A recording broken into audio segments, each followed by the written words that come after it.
This is so exciting. I'm sure Yeah. we're going to have some parents joining in any second. I love your glasses, by the Thank way. you. Listen, I Yeah, have to wear them every day, so I thought I'd get a pair that made me happy. absolutely. Absolutely. I'm Um, envious of your yeah, plant. I'm always trying to keep more I alive. wish I could take credit for it.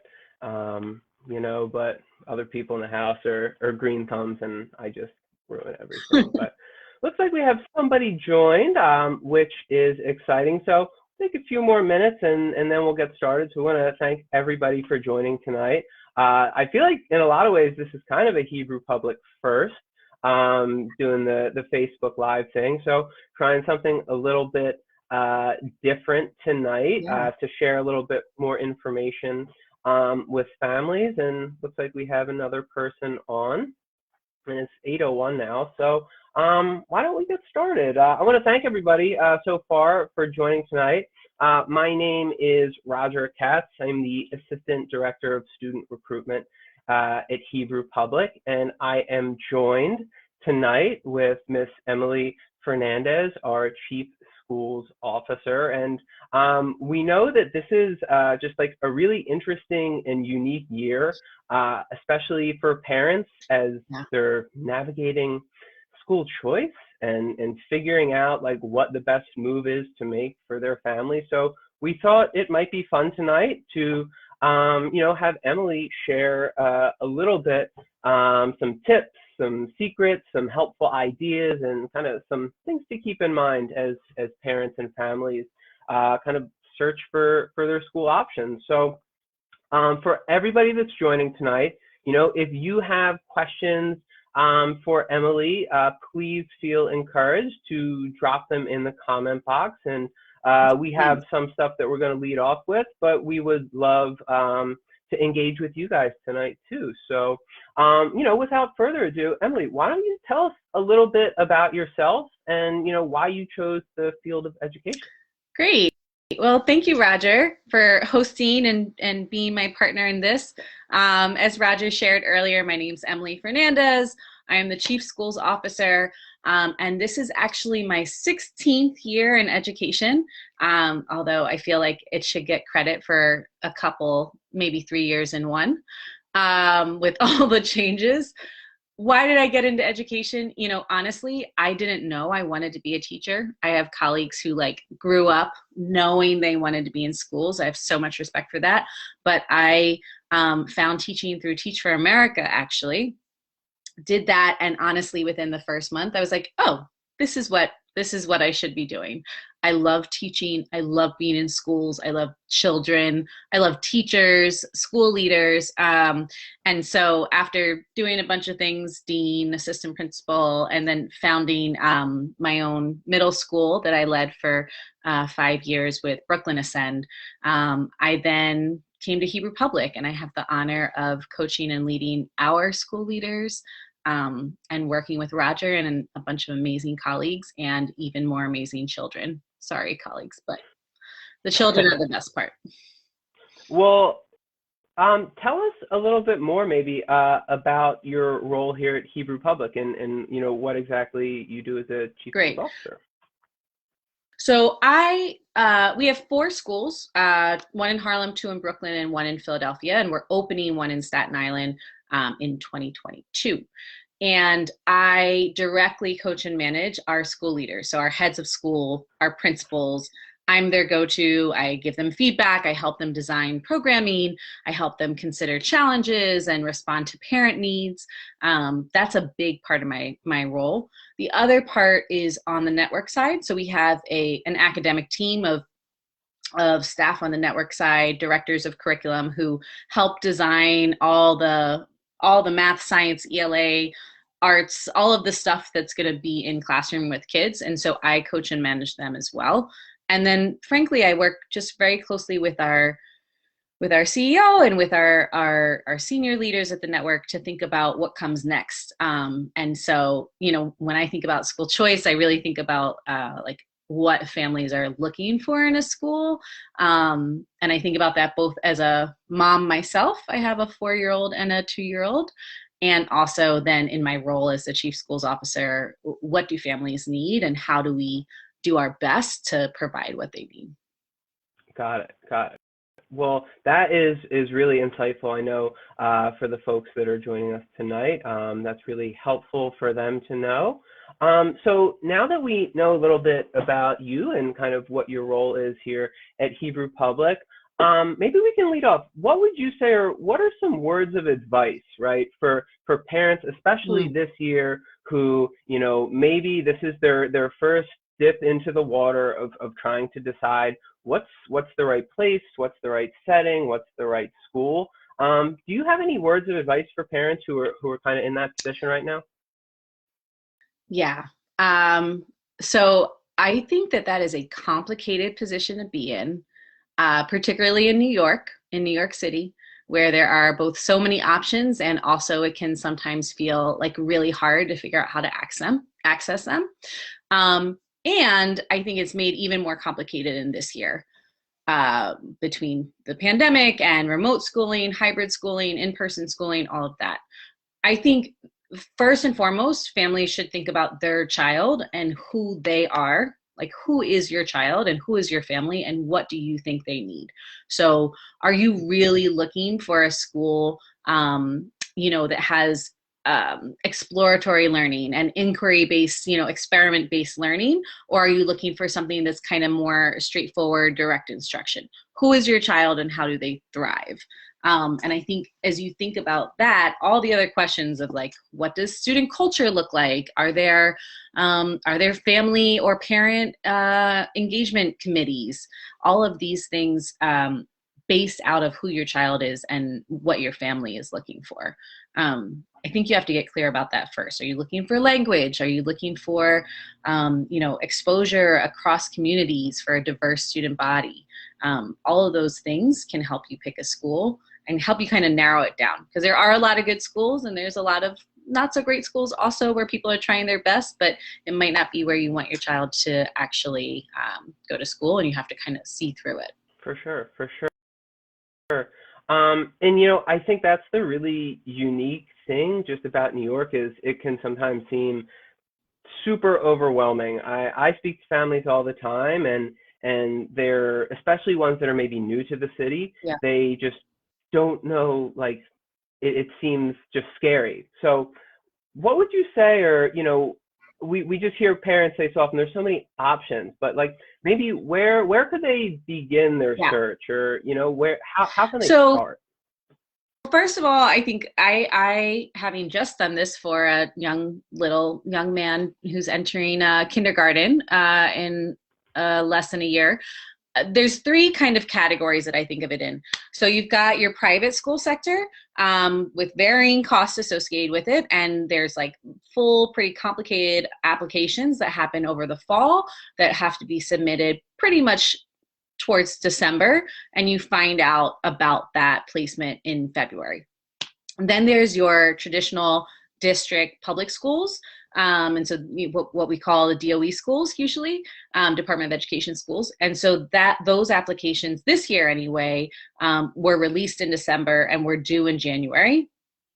A very straightforward application. I think sometimes people think it might be complex. The DOE application is very straightforward. And then you find out in April, May from the DOE schools. And then there's the charter school sector, which obviously we are as part of Hebrew Public. And for them, applications open earlier. And I think a really handy way for families to access this is through the, I hope I get this right, the Common App.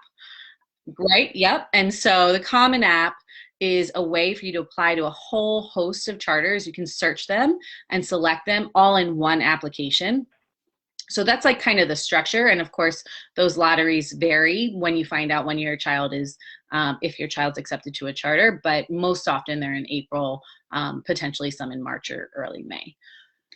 Those are like the structures. In terms of finding out like which school you would actually want to go to, again, I would say start with your child, what you think your child wants and what you want for your child.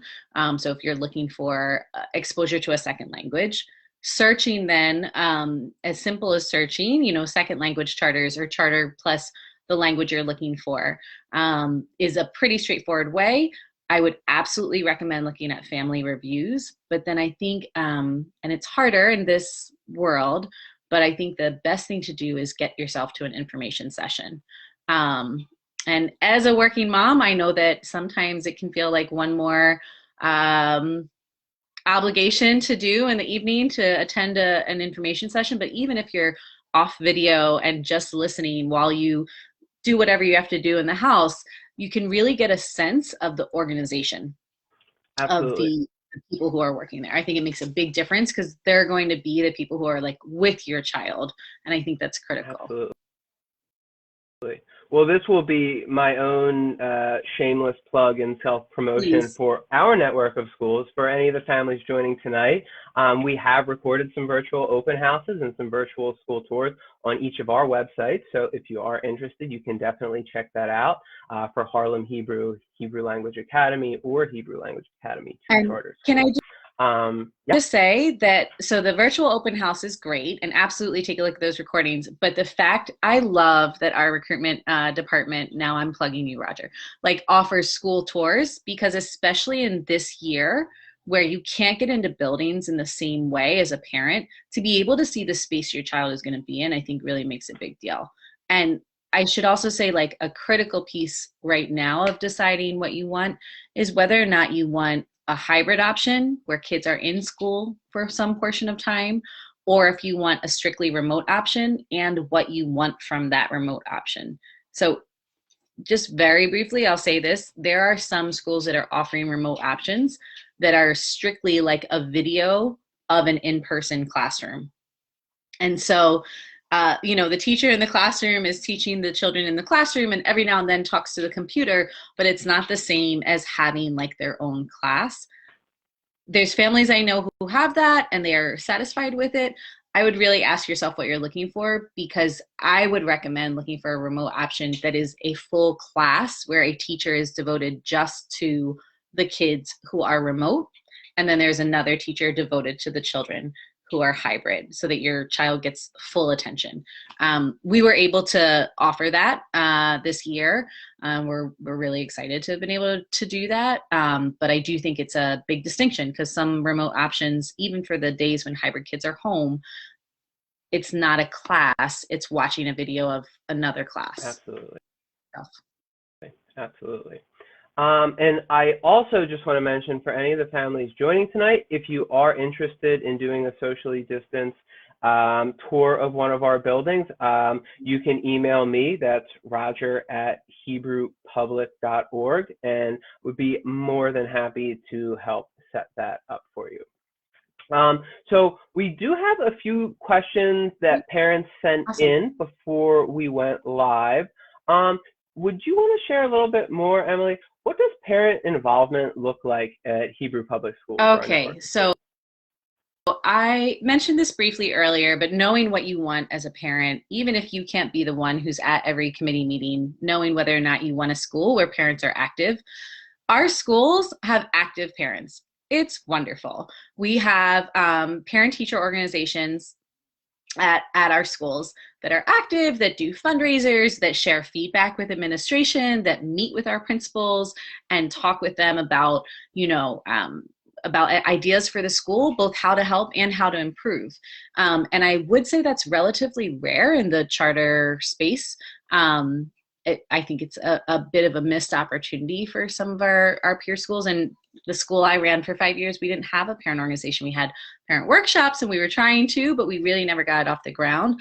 But I will say that our schools have a really active parent family community. And even our youngest school in New York, HLA2, which is a glorious school, just like incredible teachers. The founding principal is still there, Miss Ashley Furin. She is a star. They actually don't have a like formal parent association, and yet her families are extremely involved. and like actively have a line to her and to other leaders in the school to share feedback and to brainstorm ideas. So I think that's a big piece, and it's unique to Hebrew Public, not only, but there's others, but I think it's something you should consider of, even if you're not the person who's going to be on the committee, do you want a school where a parent's voice and family's voice are valued? Absolutely. Absolutely. So I have a few more questions here, and I'm going to try to frame it, I think, how the parent asked. When going about my school search, how can I find out about a school's approach to discipline? Or should I ask the school how they handle student behavior management? Are there any kind of like insider or trade secrets that might help a parent looking for a school kind of get that information? Yeah. I mean, I think this is a critical piece. We know we like bring our children to school to learn academics, but I think no one is blind to the fact that they learn cultural choices and that they make mistakes, and that we want people to get them on the right path in a way that is loving and has high expectations. So a couple things you can ask. You can ask if there's a credit demerit or point system. This is a tracking system around behavior that is used at some schools. Some folks really like it. They feel like it's very structured. There's also been some really kind of negative and challenging situations with it where, teachers or staff kind of go overboard with tracking and points, and students start to think like, this is my number, I am a 13, or I lost this much, as opposed to thinking I made a mistake and I'm going to learn how to fix it. So asking if there's a tracking system or a point system or credit demerits tied to behavior, if that's what you want, it'll get you your answer. And if it isn't, or you want to ask them what it looks like, it's another way to find out. The other thing I think you can ask is how do you handle children when they make mistakes? What are the consequences that children get? Or how do you approach it? And a kind of like opposite approach to the point system is something we call responsive classroom, which is really gaining a lot of traction across a number of organizations, and we use it at Hebrew Public. And basically, the approach is that we have very clear boundaries. You're going to make mistakes. We know that. Children make mistakes. Adults make mistakes. And we are going to talk about the mistake and fix the mistake, not the child. So the problem is not the child. The problem is the mistake. And so that looks like conversations, having to restore things, doing community service, doing research about the impact of certain choices, separating from the community a little bit to like understand what happened, and then coming back and making it right. But I do think asking, how does your school approach handle a situation when a child makes a mistake from small to big? Yeah. Because I think it's a big deal. Awesome. I have a few more questions here, and I think these are all really helpful for families. And this one, I guess I can make it a two-parter. The first part of the question is, how can I have a better sense of what a school day looks like for my student? And, maybe can we also just share a little bit more for families, like what does a school day look like for maybe a student at a Hebrew public school? Yeah, absolutely. So school day is pretty big factor for me. Certainly when you go to an open house, if they don't show you kind of like a sample of the schedule, like this is what the day looks like, your son or daughter will start here, then move here, like throughout the day, you should ask for it. They should have like kind of generic family facing schedules that they're able to share with you, maybe not right away, but I definitely think you should ask, do you have a sample schedule that I could see? For sure. If I'm looking for a sample schedule, I'm looking to make sure that there's like a good amount of foundational courses, right? ELA and math. Also that, for our schools, I want to see Hebrew in our schedule because that's a big part of what we do. We incorporate Hebrew throughout the school day, but we also have Hebrew class. So if there is a language or a specific thing you're looking for, you want to see it in the schedule. And also, where does movement or the arts or recess or lunch, what do all these other things that kids need, where does that live in the schedule? So I would absolutely ask for a sample. Schools should be able to give it to you. And if they don't, I think that's also something to know that, okay, this school is not willing to share their schedules with us. even a sample. And, that's fine. It might be a great school that you feel really confident about and you want to go with. For me, I would want to see what a sample day looks like for my child. For Hebrew Public, I'll say that our schedule has changed since we have shifted into this new structure. In some ways, right? Our current program for in-person learning, which we shifted to remote in the winter months in January and February, and we just actually shared out that we're going to be relaunching in person following our spring break in early April to finish out the last 11 weeks of the school year, hopefully with no closures, for in person. And I will say we were extremely lucky to have really almost no evidence of transmission. I know this is not a conversation about coronavirus, but everything is a conversation about coronavirus now. But no transmission in our schools, and we did have to close once or twice in the fall, but we were able to at least secure, through testing. We've been doing testing and tracking of symptoms and potting and mask wearing. Our kids are great about wearing masks. We were worried, but they wear them with ease, better than the adults, in the outside world. And we've been able to secure like a very safe environment. So when we are doing that, what that looks like is a staggered arrival to be socially distanced. We do a temperature check in the morning when kids are coming in and just double check for any symptoms. We always start our day with a morning meeting or an advisory, which is really like a community building space. It's not too long. It's about 20 minutes, maybe 30, but it gives a chance for kids to start their day like connecting with each other. And one of the principles of morning meeting is that every participant, every child and teacher is greeted. And I just think it's like a great example of the idea that like there's no way you should come to school and make it to 10 a.m. without someone having said hello to you. Hi, Roger. Like, I see you. So we do that at all grades. It looks a little different with the older kids. They're a bit cynical, our middle schoolers, but they still love it. Then we go into our core classes throughout the day. Of course, we have ELA, math, science, social studies, Hebrew. We have, right now we're doing our Hebrew remotely, so that to avoid wearing masks, so that children can see our Hebrew instructors' mouths and mouth movement as they're learning the language. We know it's pretty critical for language acquisition. We also have Absolutely. music, PE, art. We have some incredible art happening at our Harlem school. We have recess in some of our younger grades. We have 2 recesses a day. We just think that like getting out and moving is really critical. Lunch, of course. And then we have a like careful staggered dismissal. And then our online, I should just say for our schedule for our remote classes, those are slightly different.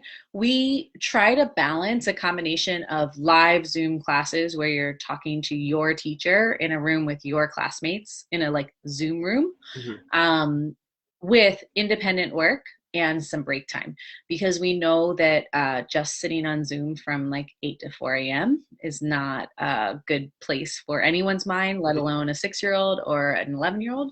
But we also know that they benefit from the interaction even through a screen.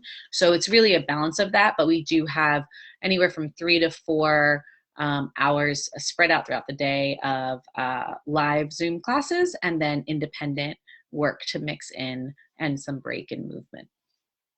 Got it.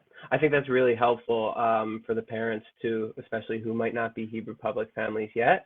And I think that's really insightful. I think maybe one more question here for the ones that parents sent in before we got started. Yeah. And I think this is a big one, and I think this will help every family tonight. What can I do at home to help my child succeed in school? And, And I think this is a prospective kindergartner, because they say, how can I prepare my incoming kindergartner for school? Yeah. Well, I'm doing my best to do it over here in my household at the moment with my 4-year-old. So I'm very in touch with that question, even though it feels daunting at sometimes to think that him actually going to school full time as a kindergartner. I mean, I think the biggest thing is talking to them, asking them questions, and having them ask questions. So all the time. Be it about like anything you see. If you're walking down the street, oh, what do you notice about that car? Where do you think they might be going? Why do you think they would go there? Just having them go through like the imaginative storytelling and conversation, the more children hear words and the more children say words, it has a dramatic impact on their early literacy and how quickly they'll be able to read, comprehend, and navigate the social world. So I will say that there are times when my son is like, "Mama, you're not listening to me," because I'm distracted, because he is a talker. But I really believe the more you are talking to them and they are talking with you, the better. The other thing I would say, of course, is as much as you can read aloud to them. So even if it's once a night, a short bedtime story, like, a 2-minute story, quick story from a short book is great. This does not need to be a half-hour commitment at this early age, but reading aloud. And then thinking about, the last thing I would say is like thinking about the boundaries that you have in your home, the expectations or like directions you have in your home, be it, we don't touch that shelf because that has like delicate items on it, or, we're going to sit down while you eat, or whatever it may be, thinking about reinforcing those and thinking about how will your child take those boundaries to a public classroom. And I say that because kids are really flexible and they know how to respond to different situations. But the more they are like oriented to, okay, there's things I do sometimes and there's things I don't do other times because that's the way of the world, the easier it'll be for them to adapt to what is a more structured environment when they're in a classroom with other kids and a teacher. Oh, and counting. Count everything. Count everything. Count peas, count toes, all day long. Got it. That is really, I think, helpful for all of the families. I certainly learned a lot. I just want to take a second, Emily, to thank you so much this evening for taking the time. I think this is really our first time doing this, and I had a blast tonight. I think that the families that joined certainly learned a lot as well, and I hope that we can do this again. We should maybe plan for some other subjects. And I just want to say to all the families that joined tonight, thank you so much. I hope that you found it insightful. And as always, all of our staff at Hebrew Public, we would love to connect with you if you have further questions. We are here. And I guess this would also just be maybe a reminder as we close out as well for the families who are still considering their school options. Like Emily mentioned earlier, for charter schools, the deadline to submit an application at Hebrew Public, and I think just about every other charter school, is by the end of the day, April 1st. So please, if you're interested, make sure that you do have that. Time. Come join us. Absolutely. I promise you, our school communities are lovely. I second that as well. But Emily, thank you so much. We will wrap it up now, and I hope that everybody enjoys the rest of their night. And we will talk again soon. And we'll do this again soon. Okay? Great. I would love to. Thank you, Roger. Have a great evening. Thank you again, Emily. Bye-bye. Bye.